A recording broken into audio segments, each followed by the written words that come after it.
going to move to another topic that has been debated quite a bit over this particular election, and that is health care.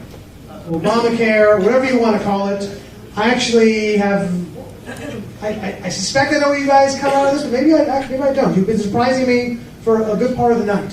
So You're not Obama apologist. No, I got that. Care about that? I got that. So who's going first this time? I think the Occupy guys go first this time. Remember that? Okay.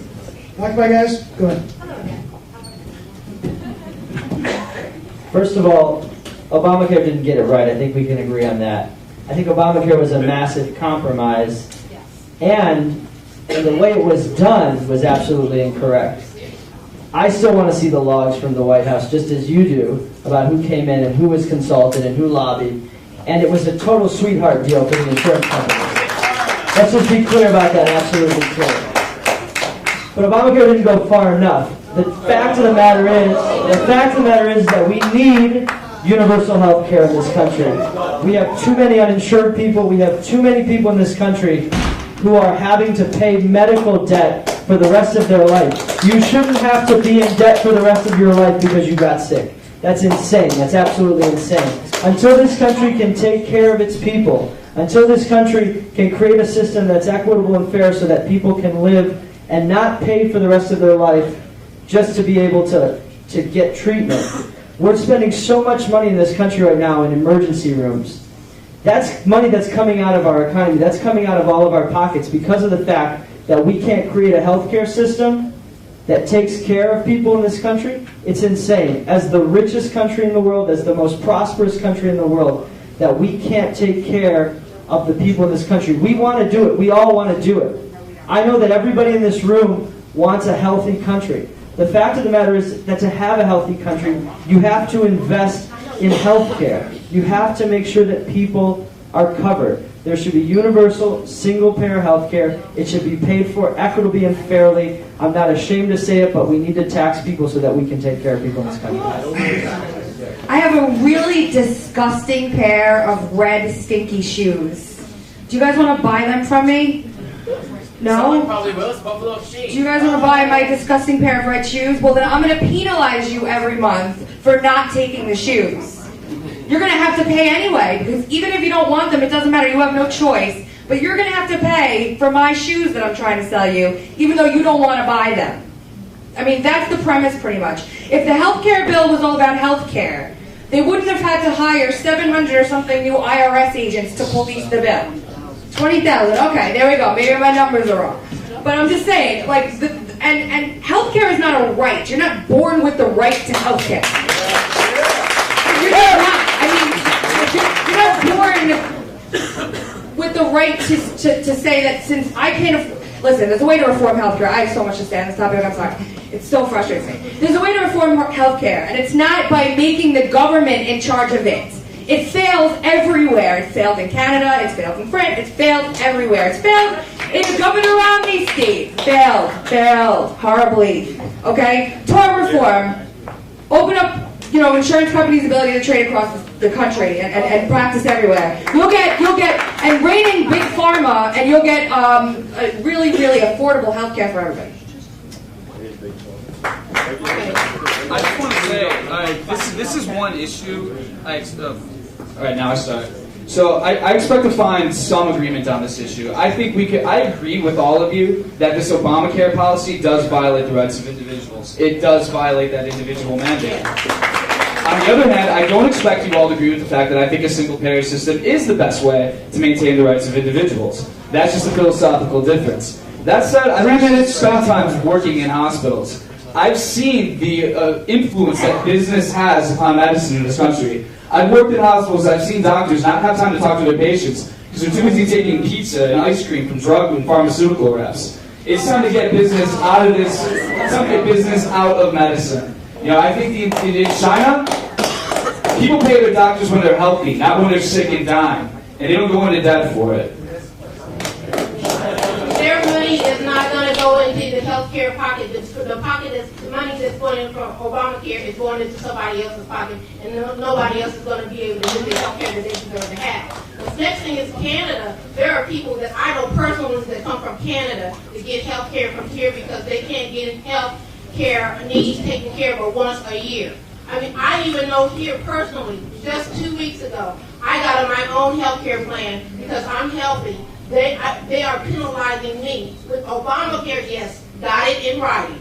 That if I don't go to the doctor every 6 months, I have to be, my husband has to be penalized with $20 extra per pay period because I am not going to the doctor. So this is what the reality is. This is what's actually happening. Reality but doctors go to medical school, give up their teeth in their 20s. They give up their youth, so they can get pizza from the drug rats. Let's not argue the silly issues. Let's focus on healthcare. Go ahead. I just want to point out that the realities of healthcare costs. I received 3 baton strikes from a cop at NATO while I was running away from him, and that cost me $4,000. 5 staples. That's our healthcare system, out of control. Another thing I know that we can agree on that is never being talked about is that we have a lack of supply of doctors in this country. For every 3 doctors, 2 minutes. every 3 people who are highly qualified, it's the most competitive field in higher education, we only get 1. So we would have a depression of at least like 200% depression on the cost. When I was in Mexico and I got attacked by 7 dogs and bitten twice, my medical costs were less than $10. I got penicillin, I got treatment for my wounds. Mexico is outstripping us when it comes to the accessibility of healthcare. And it's not going to be solved by centralizing it in a big bureaucratic loophole that makes it so large pharma and insurance can distort the crap out of it and enslave us all. You have less doctors with Obamacare. If you tell people what they can make, you're killing the incentive. I'm telling you. I think we made it pretty clear that we're not advocating for Obamacare. Okay, let's We're advocating for a fair healthcare system and for taxation to pay for it, because I don't believe, like you do, Pam, that taxation should be only spent on defense. That's just not right. And I'm not even sure. Would you consider drone attacks defense? Is that defense? How do you know what this world would look like if you took all the money that government sucks out of the private economy, and you would see a world with all of this money to private individuals, to entrepreneurs, to individuals. I mean, it's just a parasite. It's an unending parasitical monster that you keep feeding and you get nowhere. You never discuss the failures of these government programs. 2 minutes Why? occupied. Why can't we discuss that? That's exactly what we're discussing here. This is an absolute failure. This government has been an absolute failure. This administration has been an absolute failure on this. But this is what it comes down to at the end. What it comes down to is that this government has lost our trust. It's absolutely true. This administration has lost our trust because it misspent. It wasn't transparent about how it built Obamacare. It wasn't transparent about it. I think that most people in this room agree with that. But that doesn't mean that as a country we can't prioritize health care. It just means that the people that are doing it right now are doing it wrong. 30 seconds. When we don't trust as a country to be able to build systems that take care of people, that educate people, this is what it ultimately comes down to. When we don't have that trust, that's when as a country we disintegrate. It's not because of one bad administration or the bad administration before that. It's that we need to come together and solve this. The people on this stage could come together and come up with a better healthcare system than Obama. But not if we believe that everybody's on their own. Okay, let's go to the Tea Party. They've got 2 minutes. Okay. What we haven't talked about are solutions. And a couple of you have hinted at it and said it right out. Pamela, and I forget who earlier talked about portability. Tracy talked about portability. Solutions in healthcare was not Obama. It was argued as a tax. It was passed as a tax, upheld as a tax. Therefore, it's not about individualism. Single-payer system is a tax forced upon others to pay for someone else's access. Therefore, it is also not about individualism. It is, however, the most failed system. The healthcare actuary, the chief medical officer in Canada, said in 2010 Canada's system was bankrupt, and it is. So that doesn't work. When it comes to healthcare, we have the greatest system. What we don't have is the best structure. we need portability.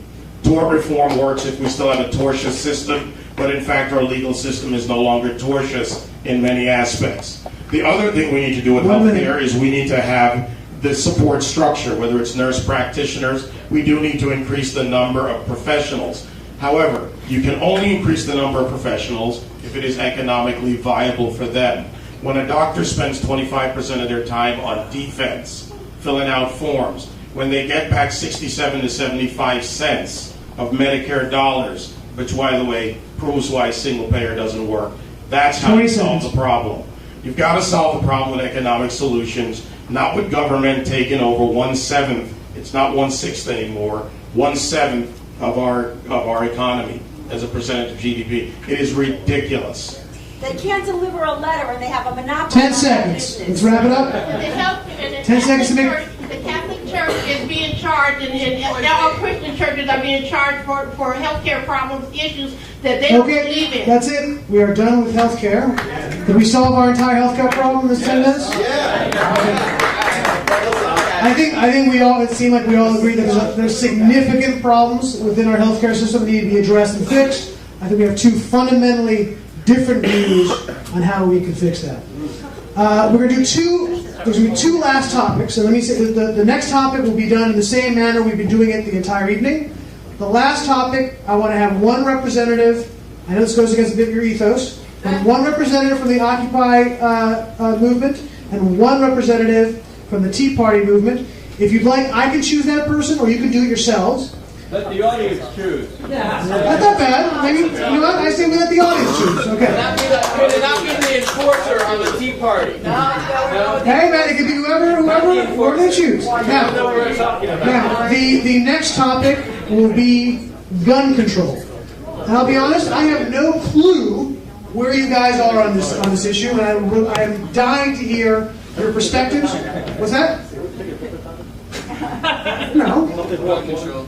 Gun control. No, I like gun control. Yeah. All right. Easy answer. Okay, so let's start with the Tea Party.